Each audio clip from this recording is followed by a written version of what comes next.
siya ng buhay natin. 82 na ako eh. Iwan pa lang. Sa Canada tayong dalawang magbe-birthday. Sa Canada po kaming dalawang birthday. Handa na ang birthday party namin. Yung aming may birthday planner pa tayo. Sabihin ko sa'yo, pagdating natin sa Canada, tayo lang dalawa naman. Ano naman, sanay na tayo dalawa lang. Okay lang yun, mother. Sanay naman tayong dalawa lang tayo. Ay, hindi pala. Talagang initsapwera ko na si daddy.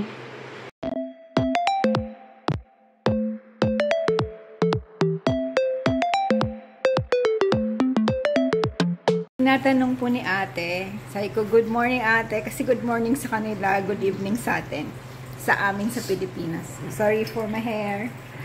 Hindi pa po ako nagpapagupit kasi pinapahaba-haba ko pa. Tapos, sabi ko, ito si mother, nagrururi-ruri. Alam niyo po yung ruri, yung parang medyo mahina ang katawan kasi po nagpa-vaccine siya kaninang umaga. Sa center po kasi may libre ngayong vaccine sa pneumonia. Sabi ko, magpa-vaccine ka na, sayang din, di ba? Po, libre na. Kaya maganda din po, di ba, pag nabavaccine ng pneumonia, hindi din tinatamaan ng masyadong yung anong sakit, yung butsipon. Di ba ako nagpa-vaccine din doon? Oo nga. Tapos na yung vaccine mo, kaya mag-vaccine ulit. Anong masakit sa'yo? Tapos pinainom ko na po siya ng paracetamol. Kasi sabi niya, masakit daw. Dapat daw pala, hindi na siya nagpa-vaccine. Sabi ko, hindi kailangan mo yan. 5 years naman po yan, di ba? After 5 years ulit, no?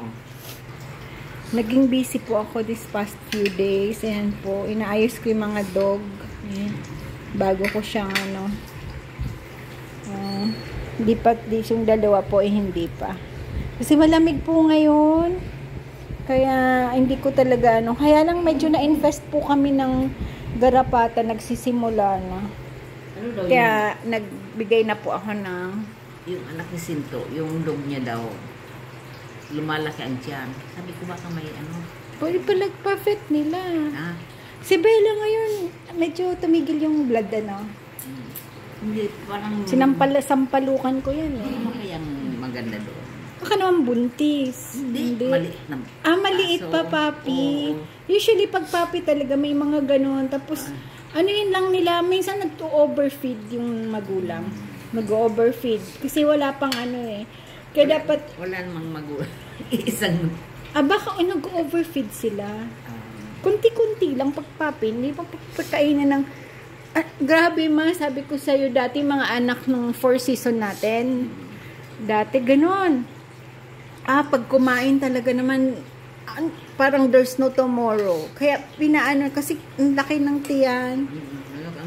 Oo, nila yung tingnan nila pag pinakain na yung tama lang, ang liit pa ng bituka nun.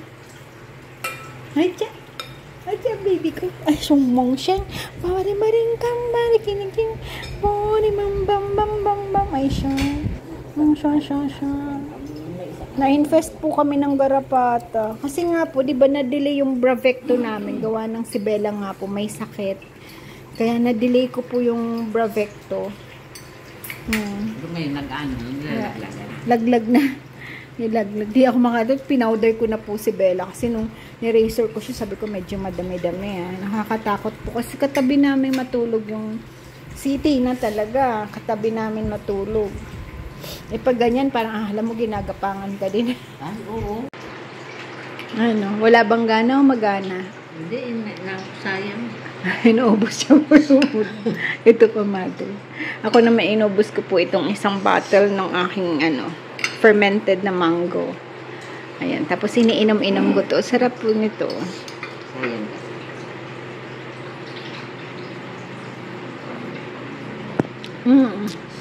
Ito po, mayaman na yan sa probiotics. Pagka medyo hirap kang mag-digest sa gabi yan, kain ka ng mga fermented foods. Kaya konti lang na rice. Ang sinain ko po lang, konting-konti lang, ganyan lang. Tamang-tamang ubus-ubus lang namin. Tapos yung tira po namin kaninang tanghali, niref ko na yun. Pangsangag naman namin bukas. Pero parang ayoko nang kumain ng rice sa umaga. 3 times a day rice is crazy. Di ba no, mother? Kunti lang ang kainin. Ha? Huwag na tayong kumain ng rice sa umaga. Ano na lang tayo? Amerikano tayo sa umaga. Amerikano. Kayo? Ako ano? Kahit ano? Alam mo na ako naman nila. Mas kain na ako ng kain. Basta may egg. Importante, no? Ano, masakit na masakit. Sabi ko po sa kanya kanina, pinuntahan ko siya sa kwarto. Ano ma? Gusto mo subuan kita dito tapos iba-vlog natin? Binibiro ko lang. Pinapatawa ko lang po ang nanay ko. Hindi po yan. Si mama po, hindi ko pa ever nasubuan. Pero hindi ko pa po yun wini-wish na masubuan ko siya. Ibig sabihin po nun, mahinang-mahina siya. Pasol. Diba? Kasi ano po, siya hindi talaga, pag mga ganyan hindi. Pag kaya niya, kaya niya. Pero gusto mo, subuan kita? For the show! Joke. Oh, masakit? Ganyan. Oh, ako nung ano gusto mo? Hindi ilalagay dun kasi. Okay. Ako na. Ayan kasi. Ako na. Kasi pwede pa yun. Ako na mag-aayos. Kumain ka na, tapusin mo na yung kain mo. Ako na yan, huwag ka nang mag-intindi. Bakit? Ikaw pa bang aayos yan? Hindi. Sige din, pwede din. Gusto mo? Pagbibigyan kita. Masakit na ito. Pwede din na magugas ka, mag-mop ka pa ng floor bago gusto mo. Pagka hindi kaya. Hindi man ako nagmamap ngayon kayo na nagmamap. Ayan. Oo, talaga yun. Ayoko nang mag-mop ka ng floor kasi hindi mo naman napipigang mabuti. Mamaya madulas ka. Hindi natin. Ingat-ingatan na tayong buhay natin. 82 na ako eh. 81 pa lang. Sangat. Sa Canada tayong dalawang magbe-birthday. Sa Canada po kaming dalawang birthday. Handa na ang birthday party namin. Yung aming may birthday planner pa tayo. Sabihin ko Shout out sa birthday planner namin. Sabihin ko sa'yo, pagdating natin sa Canada, tayo lang dalawa naman. Ano naman, sanay na tayo. Sanay na tayong dalawa lang. Okay lang yun, mother. Sanay naman tayong dalawa lang tayo. Ay, hindi pala. Talagang initsapwera ko na si daddy. Sanay naman tayo. It's okay. Pag hindi masyadong maisno, ang gagawin natin, maglalamerda tayo, ma. Maglalakad-lakad lang tayo doon. Tapos na. Ba, madami tayong Canadian dollars. Ano na natin yun. Doon na natin yun gagastusin. Tapos tayong dalawa na. Anong mga gusto mong kainin? Ha? Pagkatapos Nawala. ano? Ma, mag-Google Map man ako, mother. Pag nawala tayo, nakapin naman yung cellphone ko. Alam nila kung nasaan tayo. Pupunta na lang nila tayo. Para po kami mawalain ni mother. walang sense of direction. Nag-aaral na ako ngayon sa mga lugar-lugar. Kasi po, wala akong sense of direction. Pag ako po'y pumasok sa isang naglakad-lakad ako, tapos pumasok ako ng CR. Kung pa-left ang pagpasok ng CR, pag lumabas po ako, pa-left ano pa rin ako, pa-left pa rin. Tama ba? Basta ganun po, nagkakamali ako eh. Yung parang yung utak ko, bakit dito? Di ba dapat dun sa, ganun po, medyo mahina, no sense of direction. Pero ngayon po, dahil magka-Canada at mag-airport, tinitrain ko na po yung sarili kong i-imaginein yung mapa ng right, left, right, left. Oo, tayong dalawang Ha? kawawa tayong dalawa. Mother, may ano tayo? May taga-busol ba kung wheelchair mo, mother? Mag-wheelchair ka ba? Bahala na si Upa doon. Tsaka si Manong. Kabisado nilang airport. Ano? Ako na. Sige na, bye-bye na. Good night. Sabihin mo mag-good night ka, mother. Good night. Makate? Kamuting ko. Gusto mo? Wow. Kain na, Bi. Kain na po. Pansit tayo, pansit. Ayan. Pansit na durog. Pansit nuglog. Hindi, yung Yung pansit na ibang brand po kasi ang naandun 1 kilo. Sabi ko, pagbubuksan ko to, tapos matagal ko na siyang hindi maluluto. Yung fishball. Mga ano natin stock. Yung ginagawa yan na ano. Masarap to. Daddy kikiam ng inbitin yan. Yan po ang aming ulam. Ito, fish ni mother, adobo ni daddy, pansit ko. Tapos ito po, salt and pepper. Yan. Yung salt and pepper, ganunin mo daddy. Lagyan mo ng kalamansi, tapos ito, salt and pepper. No, this is only salt and pepper. May nasa gilid. Hindi, yung ano yan, pinagutok na, yung pinang-fried din eh. Yan. Ganunin mo, may salt and pepper na yan. Kumusta ang nanay ko? Papakita ko po yung ano, maga. Medyo maga, oh. Maga po yun. May kalintura. Yung sa ano, yung sa ano po yan, yung sa vaccine ng pneumonia. Sabi nga, minsan kayo daw ayaw ng pabaksin. Alam niya daw naman. Nagaganyan. Hindi, pero you needed that. Tingnan mo, nung nagkakaroon ng mga COVID, oh, hindi ka naman nag-pneumonia. Kaya, maganda may vaccine, ah. Sabi nga ni, sa bakit hindi ka nagpabaksin? Oo nga. Pero, hindi daddy. Kahit ganyan yan, mabilis yan mag ano. Pag pinalobo mo, pumuputok. Tingnan niya po yung pansit na nabili ko. Bago yung brand. First time ko siyang makita. Kaya tinanong ko yung dun sa taas. Sabi ko, oh, maganda din po ba ito? Kasi, di ko alam eh. Sabi niya, oo, maganda yan. Oh, di pala. Sabi mo ulit, sabi mo, bakit mo pala? Yun talaga yung kumiya maganda. Hindi nadudurog. Kaya lang yun naman, tatagalan mo naman sa pagluluto kasi matigas talaga. Ito po, ilang ano pa lang gani rin ha. Nagsikrave pa naman ako sa bihon. Pero masarap man, no? Ang sarap po eh. Kumpleto yan. Yung pang ano po to eh. Yung mga balls na pang hot pot. Tapos ito kikim ni Eng Bitin. Tapos may Korean na fish cake. Oh. Tapos yung mga gulay, yummy. Alam mo, kamuhin na ito. Pag hindi ako nagluluto, huwag kang magkukumit, hindi masarap. Puro masarap na. Pag hindi din masarap, sabihin mo sa akin. Hindi ko gusto tong luto mo, ganito, ganito. Ano naman yung nagluluto? Mag-e-effort eh. Talagang effort na effort niyan si Kinky. Ito po, salt and pepper yan. Gusto ko po yung medyo may ano, may anong pepper. Kaya lang di ko na po yan nilagyan kasi baka yung pepper na kaunti. Pero ako gusto ko naman ma-pepper siya. Yum, yum, yum, yum. Aalis po ako, punta ko ng taas. May bibilihin po ako yung sabon ng mga dog. Kasi ako po'y magpapaligo ng dog. At andito po ang ating ina. Dahan. Oh, dahan-dahan. Masikip. Hindi. Pinasinas. Oo nga. Kasi maganda yan amin. Pwede mo pang in-plant yan. Ma, time to replant. May buto ka doon na. Oo, saka na. Wala na din naman na. Wala na mayan. Nagliit na yung dahon, no? Wala na yan. Oo, sa tingin ko,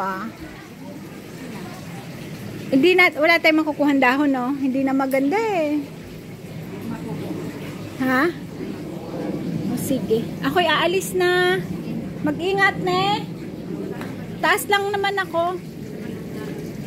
Ito po yung mga kinuha ni Daddy, na soil. Yung dati dun sa baba ng pinaka-brooder niya sa farm. Tinanggal na po yun. Tapos bala ko po, papalitan ko yung mga yung mga lupa niyan. Yung mga pwedeng palitan o pwedeng dagdagan. Kasi sayang po sayang nito, ang ganda po ng dito po nalagyan na namin. Ito, paunti-unti. Nilalagyan ko po ng top dressing. Ayan. Tingnan nyo po, may mustasa na kami, Ipeng. Kaya lang po may nakain. May nakain. Tingnan nyo po. Ay, sorry. Yeah. Ang dahon. Ang dahon ay may nauunang kumain ng mustasa. Hindi ko naman po yan ini-spray.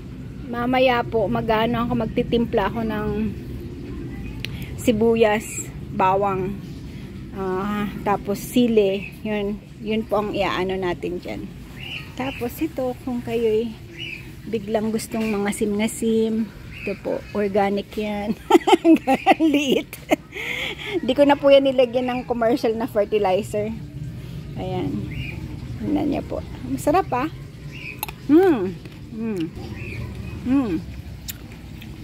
Nagawa ko po ganyan. Andito ako. Mahal na ako. Pinupunas ko lang po yan sa damit ko. Alis na po ako. Sabi niya, Kadiri, ganyan. Parati ko po itong dinidilig.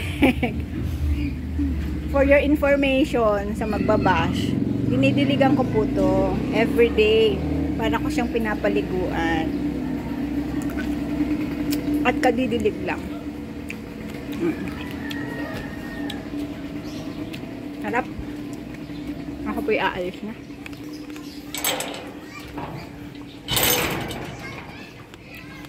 Ma! Huwag ka magdidilig, tapos na. Huwag ka nang magdilig, tapos na. Bye-bye! For today's ulam, ito pa po yung binili naming ampalaya. Nung last namin, kailan ba kami po bumili ng mga gulay? Yun, di pa namin siya nagamit. Ang ampalaya. Tapos pumunta po ako sa taas nga. Tapos ako po bumili ng saging. Tapos a little bit of pork. Pork po ito. Tapos fish. Ayan. Fish po.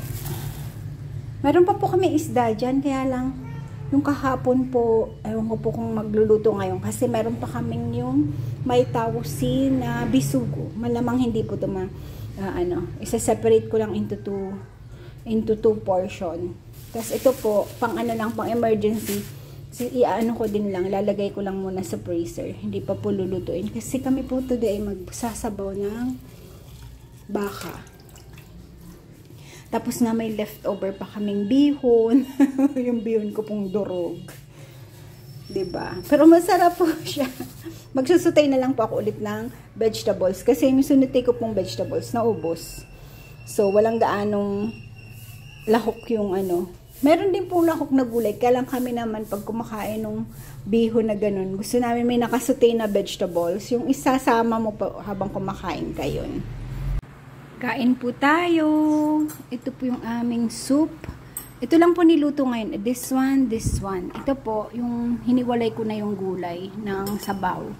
Tapos ito po, leftover kahapon. Binili ni mama. Yan, napaibig siyang bumili ng dinuguan. Yan, napakarami po namin ulam. Fiesta. Ano, mother? Fiesta. Joke lang. Kain po tayo.